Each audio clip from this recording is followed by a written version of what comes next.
और यहाँ परिस्थिति ऐसी बनी हुई है कि भोले बाबा वटवृक्ष के नीचे हैं, सभी लिए भवन में विराजमान है। चिंता सता रही है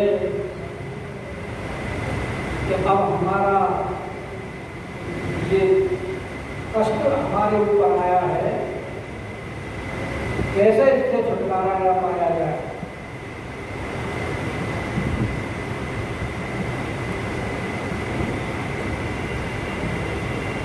अपराध हुआ है और अपराध होने पर इसीलिए कष्ट हुआ है।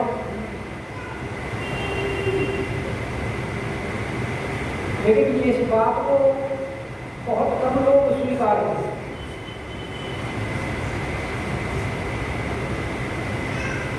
अक्सर तो ऐसा देखा जाता है कि लोग गलती करते हैं और अपनी गलती को मानते नहीं, और जो अपनी गलती को गलती नहीं मानते वो दूसरे का उपदेश भी कैसे मानेंगे।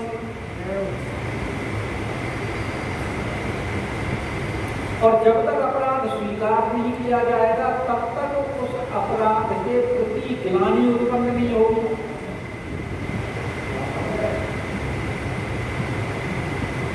और ग्लानि उत्पन्न होने का मतलब है कि हम उस अपराध बोध से अपने आप को ग्रसित मानकर जो हमारा अपराध बोध है वो उसके परिमार्जन का एक उपाय बनता है।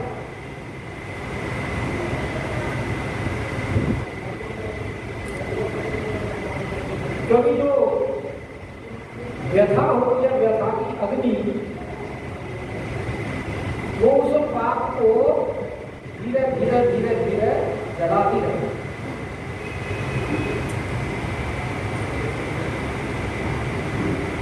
और फिर वो भगवान की जब शरणापन्न होता है तो भगवान उनको रास्ता दिखाते हैं। और अहंकारी व्यक्ति तो कभी भगवान के शरणापन्न होगा नहीं।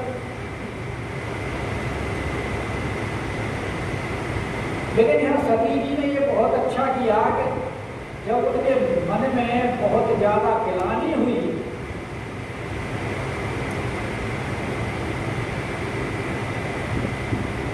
और सबसे बड़ी गिलानी तो ये है कि वो कह रही है कि भगवान भोले शंकर के परित्याग करने के बाद भी अभी तक मैं जीवित क्यों हूं।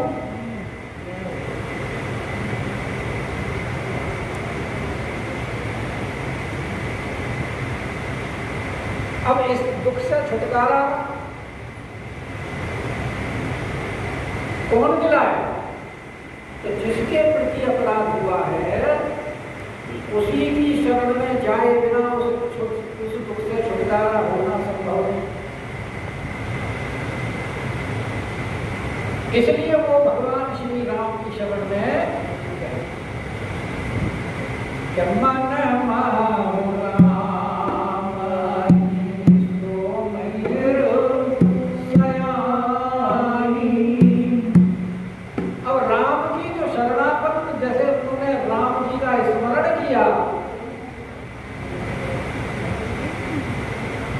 तो गोस्वामी बात बोलेगा अब ये सयानी हो।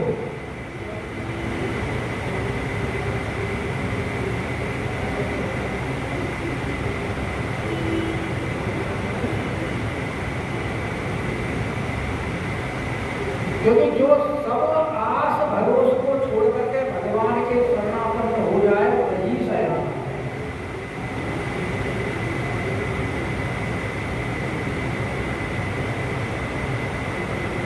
बड़ी हरि सकल भरोस भजई राम सोई चतुर नर। कौन है चतुर? तो सारे भरोसों को छोड़ करके एक राम जी के ही भरोसे रहे।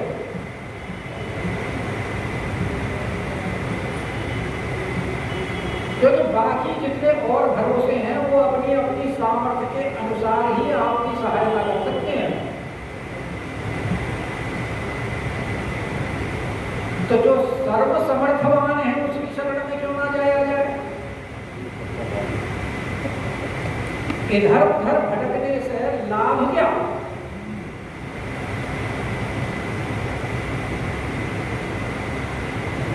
और सती जी ये जान चुकी है अब भगवान की परीक्षा लेने के समय कि ये सर्वसमर्थ हैं। अब तक तो उनकी सामर्थ्य के ऊपर उन्हें भरोसा नहीं था ना, वो तो उनको मनुष्य ही माने बैठी थी। इसीलिए भगवान शंकर के वचनों पर भी विश्वास नहीं हुआ।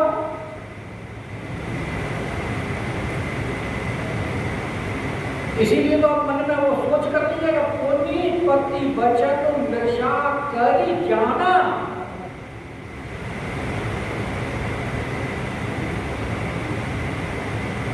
अब उनके हृदय में भरोसा है कि हमें संकटों से छुड़ा यही सकते हैं, इसलिए अपनी शरण में और प्रार्थना करते हुए कह रही हैं कि जो प्रभु दीन दयालु, आपको सब दीन दयाल के हमारे पंडित जी रोज स्तुति करते हैं, जय दीन दयाले वेद पुकारे।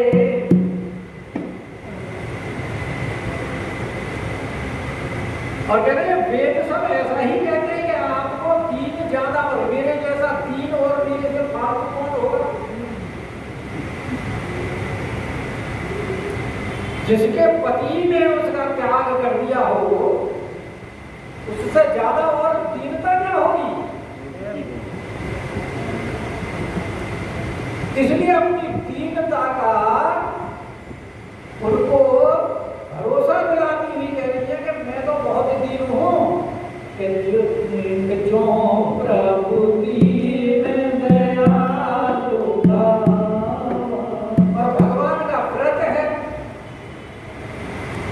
की रक्षा करना। तभी तो जानकी जी ने कहा कि दीन दयाल विरत संभालो उस विरत को जो विरत है आपका। क्या विरत है? यही तो है कि दीन दयाल विरत संभारी हरहु नाथ मम संकट मारी। तो यहाँ ये भी कह रही है, ये भी इनके विरत का याद दिला रही है कि जो प्रभु दीन दयाल कहावा।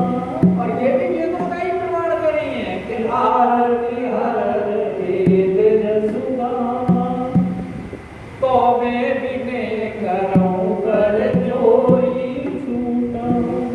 तो अब यहाँ विनय कर रही है कि छूट ये मेरा शरीर अब छूट जाए, क्योंकि शंकर विमुख में जीना नहीं चाहती। और ये विधाता जो है, ये है तो विधाता विधि, लेकिन ये अविधि कर रहा है मेरे साथ कि शंकर विमुख जिया बलि मोही।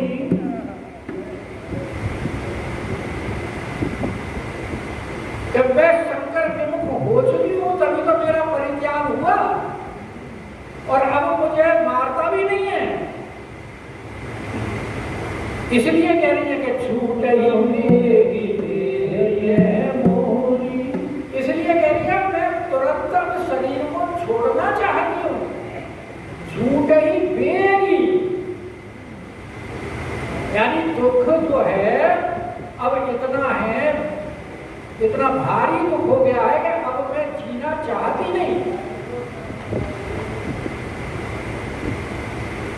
और एक तो भगवान को उनके विरत की याद दिलाई, और फिर कह रही है कि जो मोरे शिव चरण सती। अब अपने पातिव्रत धर्म का भी उनको याद दिला रही है।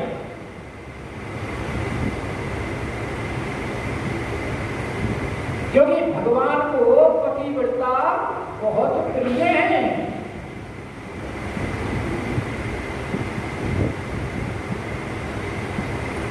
अच्छा, वो तुलसी का हरि ही प्रिय, इसलिए प्रिय है पातिव्रत धर्म के कारण। जस गावत श्रुति चार, वहां भी वेदों का प्रमाण है।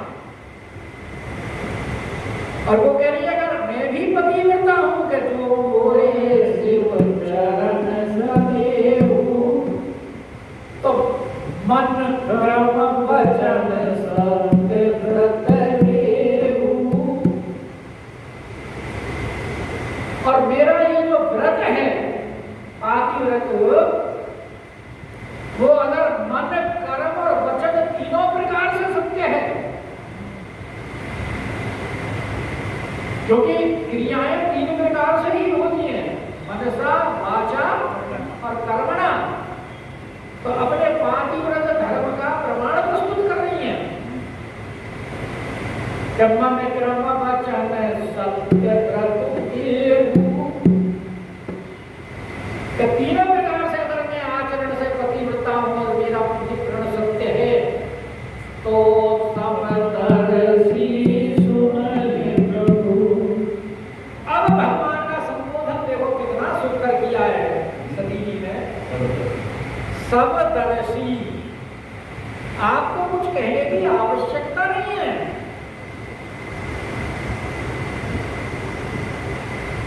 क्योंकि अब तक तो भगवान को समदर्शी मानती नहीं थी ना। अब तो प्रमाण मिल गया समदर्शी का, परीक्षा लेने पर। तो अब उनको समदर्शी में आप तो समदर्शी हैं प्रभु, सबकी घट घट की जानते हैं।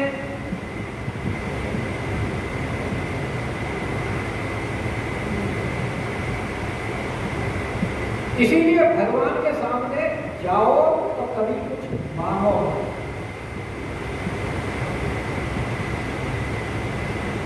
मांगने से आप अपने आप को बहुत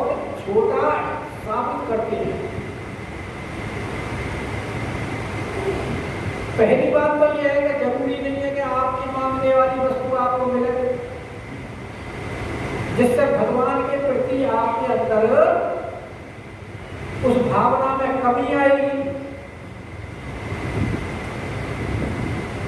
बोलो बोलो बोलो, कुछ कहना जा रहे थे। प्रमाण नारद जी मांगने गए, भगवान ने नहीं दिया, क्योंकि भगवान तो जो उनके दास के सेवक के हित में होता है वो वस्तु उसको देते हैं, वो काम करते हैं। और मांगने वाला को इतना ज्ञान नहीं है कि जो मैं मांग रहा हूं उससे मेरा हित होगा या अहित होगा।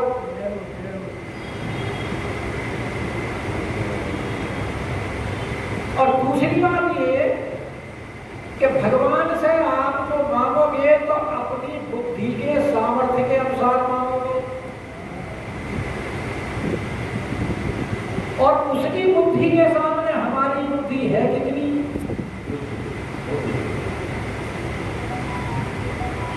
अब हम मांगे थोड़ा सा और उसकी देने की इच्छा हो बहुत ज्यादा, तो तुमने खुद ही अपनी मांग करके वहां पाबंदी लगा दी।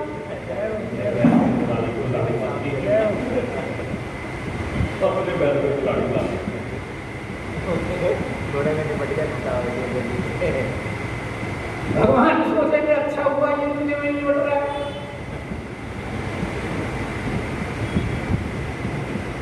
अगर मांग करके अर्थात ही क्यों बनते हो? भगवान को तो अपने निष्काम भक्त प्रिय हैं, तो भगवान के प्रिय भक्तों की श्रेणी में अगर नाम लिखाना है तो भगवान से मांगना छोड़ दीजिए, और अगर मांगना है तो सिर्फ भगवान के चरणों में अनुराग मांगना, इसके अलावा और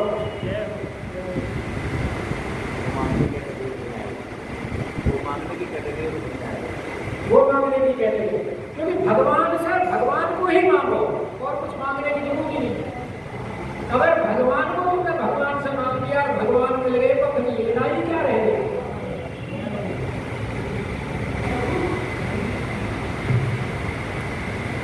इसलिए कह रही है कि तो सब दर्शी सुनिए प्रभु, आप तो सबदर्शी हैं, और मेरी जो इस समय स्थिति है उसको आप भली प्रकार जानते हैं कि कितने दुस्सह कष्ट में मैं इस समय जी रही हूं, और उस कष्ट के छुटकारे का उपाय भी आपके ही हाथ में है। तो इसलिए प्रार्थना कर रही है, करहु सो मेरी उपाय। तो उपाय तो भगवान से मांग रही है कि उपाय करिए। क्या उपाय? कि हो ही मरण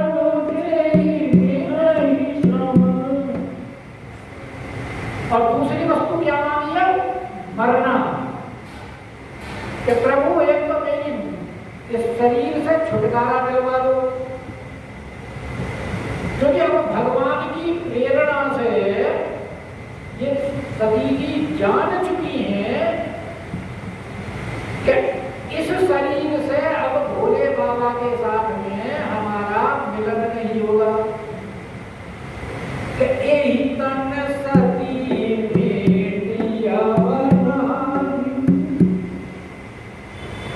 इसका तात्पर्य ये शरीर तो छोड़ना ही छोड़ना पड़ेगा। जब तक ये शरीर नहीं छूटेगा तब तक कष्टों से छुटकारा नहीं होगा। और शरीर छोड़ने के तो बहुत सारे उपाय होते हैं भाई। आग लगा के मर जाना, जहर खा के मर जाना, पानी में डूब के मर जाना, बहुत सारे कारण है शरीर छोड़ने के, लेकिन वो सब आत्महत्या कहलाते हैं। जिससे कि कलंक लगेगा आत्महत्या का।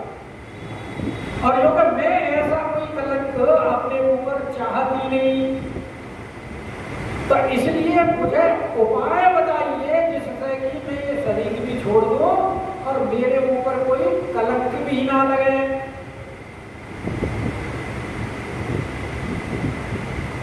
तो इसलिए कहे हो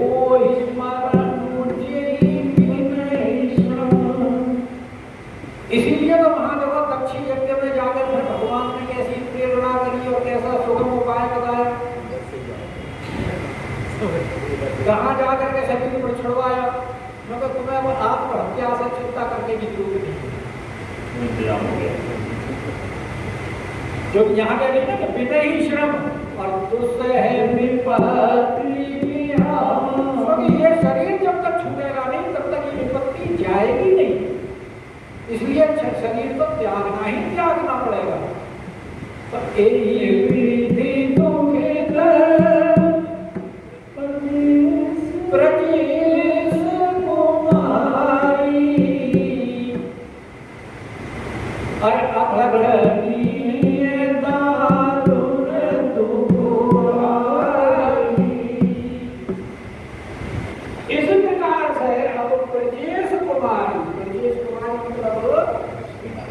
दक्ष के जो पिता हैं वो प्रजापति की पदवी प्राप्त कर चुके।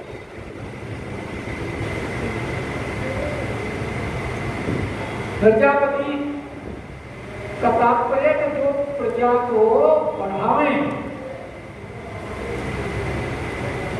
क्योंकि ब्रह्मा ने जब अपनी मानसी सृष्टि की रचना की तो उनके पुत्र पौत्र प्रपौत्र इत्यादि वो उस स्पीड में नहीं बढ़े जिस स्पीड में वो चाहते थे।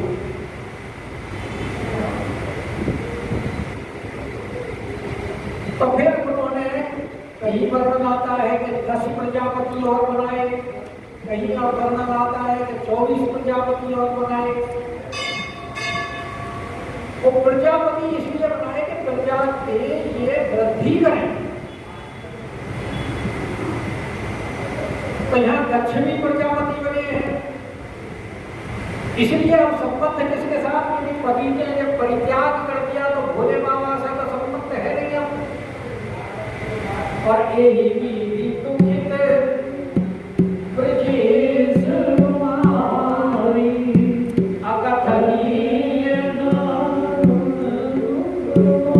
दारुण दुख भारी इतना है कि गोस्वामी पाद कहते हैं कि वर्णन नहीं किया जा सकता, अकथनीय है।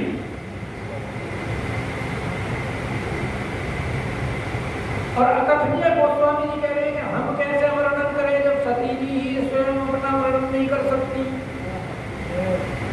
कहीं न जाए कछु हरते गला, हृदय की गिलानी जब सती जी से ही नहीं कुछ कही जा रही तो गोस्वामी बात में है कि हम कैसे कह सकते हैं।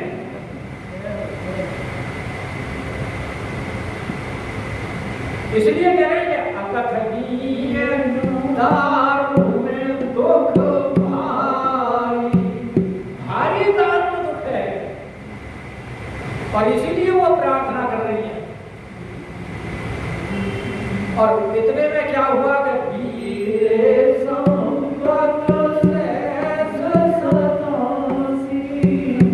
87,000 वर्ष बीत गए।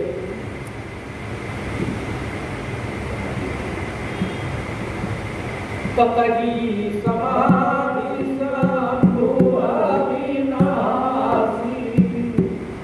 भोले बाबा ने 87,000 वर्ष बाद अपनी समाधि त्यागी। इतनी लंबी समाधि क्यों ली? क्योंकि अभी सती की आयु शेष रह रही,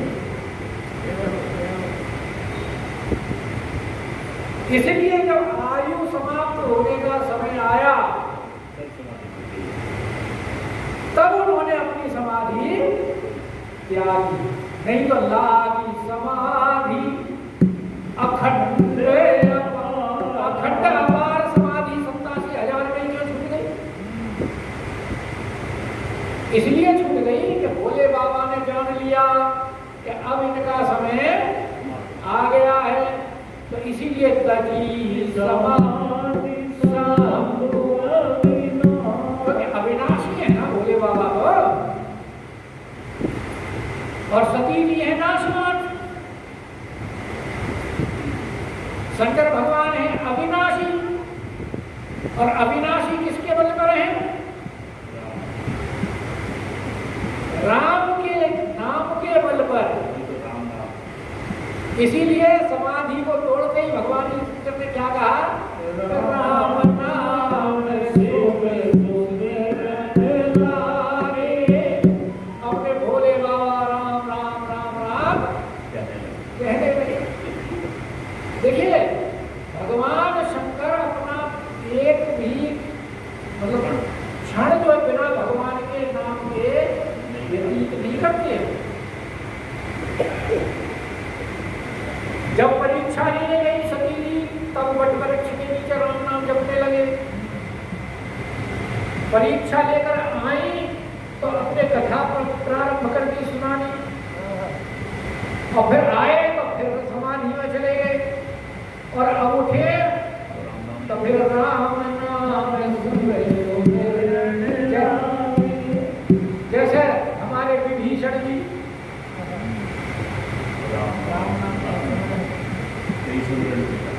हनुमान जी भी तो यही चकित हो गए थे देख करके। लंका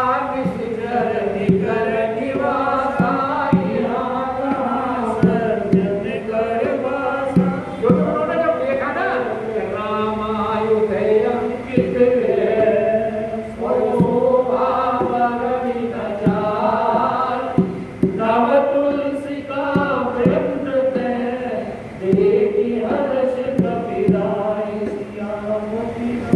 तभी ना उनको आश्चर्य हुआ कि लंका नगरी में यहाँ ये भक्त कौन आ गया? लंका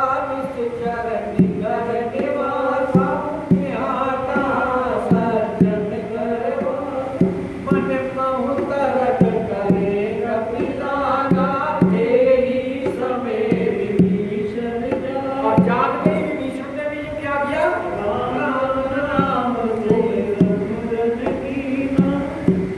हृदय हर्ष कपि सर्जन जीना। और वो आगे भी कहानी सब आप जानते हैं, कहने की आवश्यकता नहीं है। अब शंकर जी जा रहे तो यहाँ भी भोले बाबा कर राम नाम से और जाने सती जगतपति जाने। जैसे ही राम नाम स्मरण किया तो सती जी पहचान गई है भोले बाबा की समाधि भूल गई कि जगत के पति अब जग गए। अच्छा 27,000 वर्ष की समाधि में भोले बाबा चले गए।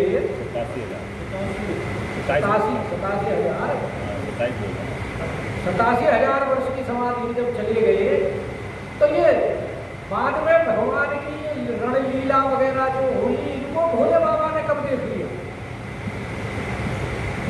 क्योंकि यहाँ तो देख करके आए हैं जब वो वन में सीता जी को खोज रहे,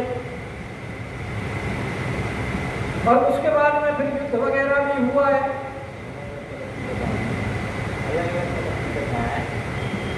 तो इसका तात्पर्य है कि भगवान जो है वो भोले बाबा जगतपति है, वो भी देख लेते ईश्वर है, और वो एक शरीर से यहाँ बैठे हैं समाधि में और दूसरे शरीर से भगवान की बाल लीला भी देख रहे हैं, रणलीला भी देख रहे हैं, उनकी स्तुतियां भी कर रहे हैं, राज्याभिषेक भी देख रहे हैं, सारे काम कर रहे हैं। और जब एक जीव कर सकता है ये काम तो वो तो भोले बाबा है। तो जीव का प्रमाण श्रीमद् भागवत में सौभरी ऋषि का आता है। सौभरी ऋषि की कथा सुनी है ना श्रीमद् भागवत में, जिन्होंने वो मत्स्य के साथ वो मत्स्य राज को लीला करते हुए देख करके और जल के अंदर समाधि लगा करके बैठे थे और ध्यान में, और उन्होंने जल में देख लिया कि मत्स्य राज एक मछलियों के साथ लीला कर रहा है। तो उनके हृदय में काम वासना जागृत हो गई। राजा मानधाता के पास पहुंच गए और मानधाता से बोले कि हम ब्याह करना चाहते हैं, हमें एक कन्या दो। राजा मानधाता बोला ये बुद्धा हड्डियां इसकी पीड़ित कर रही हैं, शरीर में हड्डियां पड़ी हुई हैं, बाल सारे पके हुए हैं, और ये इसको अब शादी भी पड़ रही है। और भाई ऋषि अब मना करता हूं तो श्राप दे देगा, क्या करूं? उसने उपाय सोचा कि कह देते हैं महाराज क्योंकि राजा मानधाता के 50 कन्याएं, तो बोले कि महाराज महल में चले जाओ, जो लड़की आपको पसंद कर ले उसी से शादी कर दूंगा। जब उन्होंने सोचा ये ऊपर डाल दो, ना कोई लड़की ने बूढ़े को पसंद करेगी ना इनकी शादी होगी। अब 100 भर ऋषि समझ गए कि तुमको टाल दिया इन्होंने। अब वो भी तो योगी थे, तपस्वी थे, उन्होंने अपनी योग शक्ति के द्वारा ऐसा सुंदर स्वरूप अपना बनाया कि अप्सराएं भी मोहित हो जाए देख करके। ये तो मानवीय कन्याएं हैं। और जब महल में पहुंचे तो वो तो गए थे, एक मैंने 50 की 50 बोली हम सारी शादी करेंगे। और फिर मानधाता को 50 लड़कियों से शादी करनी पड़ी। और फिर उन्होंने अपनी योग शक्ति के द्वारा 50 के लिए 50 महल बनवाए और अपने 50 स्वरूप धारण किए और 50 शरीरों के साथ 50 के साथ रहे और सारे गृहस्थ सुख किए। और यहाँ तक कि जब एक बार उनके पिता मानधाता मिलने गए तो जब लड़कियों से पूछा कि तुम सुखी तो हो, तो जिस लड़की से बात करें वो कहे कि हाँ मैं तो बहुत सुखी हूँ, लेकिन मेरे यहाँ से तो मेरे पति कहीं जाते ही नहीं, बाकी बहनों का पता नहीं, शायद वो दुखी हो।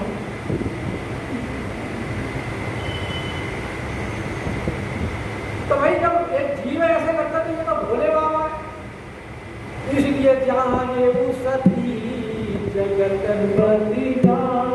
भगवान को, और जो भगवान की भक्ति करते हैं, जिन्होंने लड्डू गोपाल इत्यादि अपने घर में रखे हुए हैं, तो भगवान को सुबह सुबह उठाते ही होंगे प्रभु जाग जाओ। अब आप सोते रहोगे तो संसार भी सोता रहेगा, इसलिए आपका जागना जरूरी है, उठो प्रभु। और जो और ज्यादा गहरे भक्त है वो तो कहते हैं प्रभु दुनिया जग रही है, तुम सोए पड़े हो, उठो ना। जैसे वो यशोदा मैया कहा करती थी, जो कि हम गौरव को चढ़ाने के लिए टाइम हो गया है, ग्वाल बाल दरवाजे पर आकर के शोर मचा रहे हैं, जल्दी उठ के चलिए ऊपर और चलो।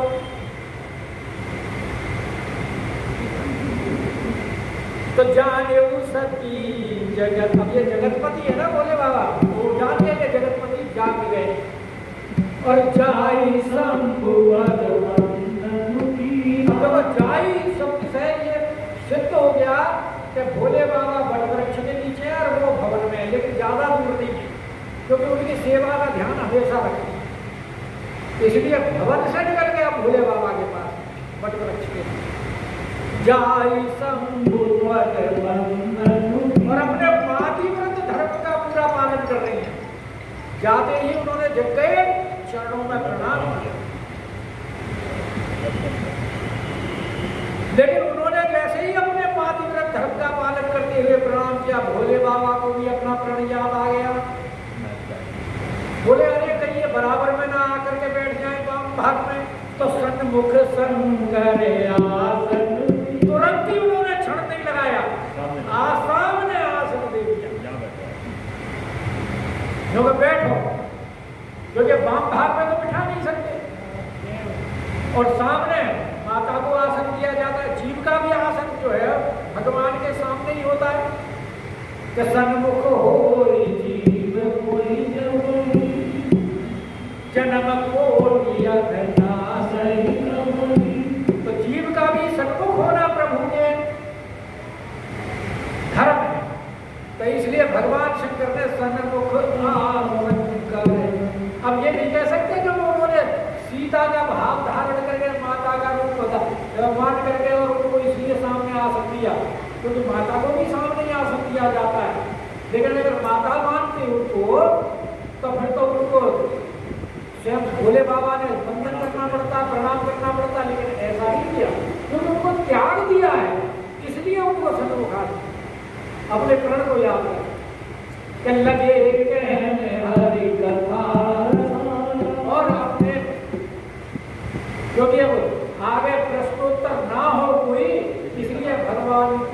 कथाएं छेड़ दी भोले बाबा ने, और बड़ी बड़ी मीठी रसीली कथाएं सुनाई, आनंदवान। अब भगवान की तो चर्चा ही वैसे आनंददायक होगी, क्योंकि भगवान स्वयं आनंद से हुए। तो भगवान की तो कथा जो होता है वो कथा होती है, और सांसारिक चीज की व्यथा होती है। संसारी चीज सुनाएगा तो व्यथा सुनाएगा। और उसी समय क्या हुआ कि दक्षिण देश प्रजापति, अब तक तो वो प्रजापति थे और अब वो ब्रजेश हो गए, प्रजापतियों के भी ईश। देखा विधि विचार सब लायक दक्षिण की प्रजापति। और भगवान ब्रह्मा ने भी जब देखा कि हाँ ये सब जितने भी प्रजापति हैं इनमें सब में योग्य हैं, तो उनको जैसे राजाओं के बड़े महाराजा होते हैं ऐसे ही प्रजापतियों का नायक बना, और बड़े अधिकार उनको ब्रह्मा के बाद दूसरा अधिकार मिल गया। जैसे एक राष्ट्रपति होता है फिर उपराष्ट्रपति, और उपराष्ट्रपति का अधिकार तो इसका मतलब ब्रह्मा के बाद दूसरा नंबर। तो जब बड़ा अधिकार पाए तो अपने आगे किसी को समझते नहीं, तो अति अभिमान और नहीं तो प्रभुता पाई जाई। और भाई संसार में ऐसा कोई व्यक्ति नहीं जन्मा जिसको प्रभुत्व मिला हो और उसका उसे अहंकार नहीं आया हो। और इसके बारे में चर्चा कल करेंगे कि